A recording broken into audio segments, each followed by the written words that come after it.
ತನ್ನ ಕ್ಷೇತ್ರದಲ್ಲಿ ಆದ ಘಟನೆಗಳಿಗೆ ಆ ಭಾಗದ ಶಾಸಕರು ಮೊದಲು ಸ್ಪಂದಿಸಬೇಕು. ಇದು ಓರ್ವ ಜನಪ್ರತಿನಿಧಿಯಾದವರ ಕರ್ತವ್ಯ. ಡೆಂಗ್ಯೂ ಪ್ರಕರಣಗಳು ಹೆಚ್ಚುತ್ತಿರುವ ಇಂತಹ ಸಂದರ್ಭದಲ್ಲಿ ಭಯಭೀತರಾದ ಜನತೆಗೆ ಧೈರ್ಯ ತುಂಬುವ ಕೆಲಸವನ್ನ ಮಾಡಬೇಕು. ಗುದ್ದಲಿ ಪೂಜೆ ಮಾಡದಿದ್ರೆ ಮುಳುಗಿ ಹೋಗೋದೇನೂ ಇಲ್ಲ ಎಂದು ಬೈಂದೂರು ವಿಧಾನಸಭಾ ಕ್ಷೇತ್ರದ ಮಾಜಿ ಶಾಸಕ ಕೆ ಗೋಪಾಲ್ ಪೂಜಾರಿ ಕಿಡಿಕಾರಿದ್ದಾರೆ. ಅವರು ಕುಂದಾಪುರದ ಸಾರ್ವಜನಿಕ ಆಸ್ಪತ್ರೆಯಲ್ಲಿ ಚಿಕಿತ್ಸೆ ಪಡೆಯುತ್ತಿರುವ ಮುದೂರು ಭಾಗದ ಡೆಂಗ್ಯೂ ಪೀಡಿತರ ಆರೋಗ್ಯ ವಿಚಾರಿಸಿ ಜಿಲ್ಲಾಧಿಕಾರಿ ಹಾಗೂ ಜಿಲ್ಲಾ ಆರೋಗ್ಯಾಧಿಕಾರಿಗಳೊಂದಿಗೆ ದೂರವಾಣಿ ಮೂಲಕ ಮಾತುಕತೆ ನಡೆಸಿದ ಬಳಿಕ ಮಾಧ್ಯಮ ಪ್ರತಿನಿಧಿಗಳೊಂದಿಗೆ ಮಾತನಾಡಿದರು. ಹಿಂದೆಂದೂ ಕಂಡರಿಯದ ರೀತಿಯಲ್ಲಿ ಅತ್ಯಧಿಕ ಸಂಖ್ಯೆಯಲ್ಲಿ ಮುದೂರು ಭಾಗದಲ್ಲಿ ಡೆಂಗ್ಯೂ ಪ್ರಕರಣಗಳು ಹೆಚ್ಚುತ್ತಿದೆ. ಕೋವಿಡ್ ಬಳಿಕ ಇದೀಗ ಡೆಂಗ್ಯೂ ಆ ಭಾಗದ ಜನರನ್ನ ಭಯಭೀತರನ್ನಾಗಿ ಮಾಡಿದೆ. ಇಂತಹ ಸಂದಿಗ್ಧ ಸ್ಥಿತಿಯಲ್ಲಿ ಆರೋಗ್ಯ ಇಲಾಖೆ ಸಾಕಷ್ಟು ಮುತುವರ್ಜಿ ವಹಿಸಿ ಕೆಲಸ ಮಾಡುತ್ತಿರುವುದು ಶ್ಲಾಘನೀಯ ಕಾರ್ಯ. ಸರ್ಕಾರಿ ಆಸ್ಪತ್ರೆಗೆ ದಾಖಲಾಗಿರುವವರ ಜೊತೆ ಮಾತನಾಡಿ ಅವರಿಗೆ ಧೈರ್ಯ ತುಂಬಿದ್ದೇನೆ. ಈಗಾಗಲೇ 80 ಮಂದಿ ಚಿಕಿತ್ಸೆಯನ್ನ ಪಡೆದು ಗುಣಮುಖರಾಗಿದ್ದಾರೆ. ಇನ್ನು 30ಕ್ಕೂ ಅಧಿಕ ಮಂದಿ ಸರ್ಕಾರಿ ಆಸ್ಪತ್ರೆಯಲ್ಲಿ ಚಿಕಿತ್ಸೆ ಪಡೆಯುತ್ತಿದ್ದಾರೆ.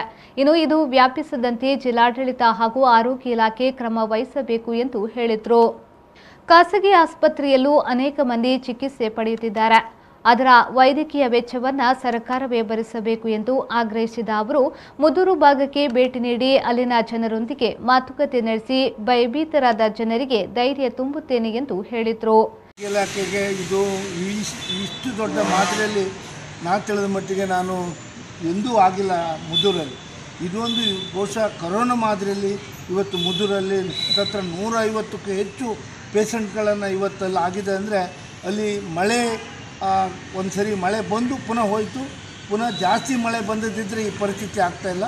ಆ ಜನರ ಅಭಿಪ್ರಾಯ ಕಡಿಮೆ ಮಳೆ ಬಂದು ಆ ನೀರನ್ನು ನಿಂತು ಅಲ್ಲಿಂದ ವೈರಸ್ ಸೊಳ್ಳೆ ಉತ್ಪತ್ತಿಯಾಗಿ ಅದರಿಂದ ಅಲ್ಲಿ ಇಡೀ ಮುದೂರು ಗ್ರಾಮಕ್ಕೆ ಇವತ್ತು ಅದು ಹಬ್ಬಿದೆ.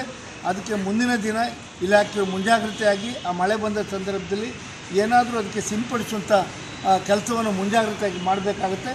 ಬಹುಶಃ ಇವಾಗಲೇ ನಾನು ಜಿಲ್ಲಾಧಿಕಾರಿ ಮಾತಾಡಿದ್ದೇನೆ, DHO ಅವರು ಮಾತಾಡಿದ್ದೇನೆ. ಆ ಒಂದು ಭಯದ ವಾತಾವರಣಕ್ಕೆ ಅವರಿಗೆ ವಿಶ್ವಾಸ ಮೂಡಿಸುವಂಥ ರೀತಿಯಲ್ಲಿ ಸರ್ಕಾರ ಸ್ಪಂದಿಸಬೇಕು ಮತ್ತು ಜನಪ್ರತಿನಿಧಿಗಳು ಅದರ ಬಗ್ಗೆ ನಿಗಾವನ್ನು ವಹಿಸ್ಕೊಳ್ಬೇಕು. ಇನ್ನು ಮುಂದೆ ಅದನ್ನು ಹರಡದ ರೀತಿಯಲ್ಲಿ ಅದಕ್ಕೆ ಮುಂಜಾಗ್ರತೆಯನ್ನು ಮಾಡಬೇಕಾಗಿದೆ. ಅದನ್ನ ಕೆಲಸವನ್ನು ಇಲಾಖೆ ಮತ್ತು ಜನಪ್ರತಿನಿಧಿಗಳು ಮುತುವರ್ಜಿ ವಹಿಸಿ ಆ ಕೆಲಸವನ್ನು ಮಾಡಬೇಕಾಗುತ್ತೆ. ನಾಳೆ ದಿನ ನಾನು ಸಹ ಮುದೂರಿಗೆ ಭೇಟಿ ಕೊಟ್ಟು ಜನರಿಗೆ ಸಾಂತ್ವನ ಹೇಳುವಂಥ ಕೆಲಸವನ್ನು ಮಾಡ್ತೇನೆ. ಮತ್ತು ಪುನಃ ಬೇರೆ ಹಾಸ್ಪಿಟಲ್ ಖಾಸಗಿ ಹಾಸ್ಪಿಟಲ್ ಸಹ ಚಿಕಿತ್ಸೆ ಪಡ್ತೇವೆ. ನಮ್ಮ ಸರ್ಕಾರಿ ಸಂಸ್ಥೆಯಲ್ಲಿ ಸುಮಾರು 80 ಜನ ಇವತ್ತು ತಪಾಸಣೆ ಮತ್ತು ಆಸ್ಪತ್ರೆಯಲ್ಲಿ ಅಡ್ಮಿಟ್ ಆಗಿ ಇವತ್ತು ಮನೆಗೆ ಹೋಗೋ ಸುಮಾರು 50 ಜನ ಮನೆಗೆ ಹೋಗಿದೆ. ಇನ್ನೂ ಒಂದು 36 ಜನ ಇಲ್ಲಿ ಹಾಸ್ಪಿಟ್ಲಲ್ಲೇ ಇದ್ದಾರೆ. ಆದ್ದರಿಂದ ನಾನು ವಿಶೇಷವಾಗಿ ಜಿಲ್ಲಾಧಿಕಾರಿಗೆ, ಜಿಲ್ಲಾಡಳಿತ ಮತ್ತು ತಾಲೂಕು ಆಡಳಿತ ಮತ್ತು ಜನಪ್ರತಿನಿಧಿಗಳ ಬಗ್ಗೆ ಇನ್ನು ಮುಂಜಾಗ್ರತೆಯಾಗಿ ಎಲ್ಲೂ ಬಾರದ ರೀತಿಯಲ್ಲಿ ಡೆಂಗು ಹಬ್ಬದ ರೀತಿಯಲ್ಲಿ ಮುಂಜಾಗ್ರತೆ ಕ್ರಮ ಕೈಗೊಳ್ಳಬೇಕಂತ ಜನರ ವಿಶ್ವಾಸ ಮೂಡಿಸುವಂಥ ಕೆಲಸ ಆಗಬೇಕೆಂದು ಒತ್ತಾಯವನ್ನು ಮಾಡ್ತೇನೆ. Srikanth Hemmadi, V4 news, Kundapura.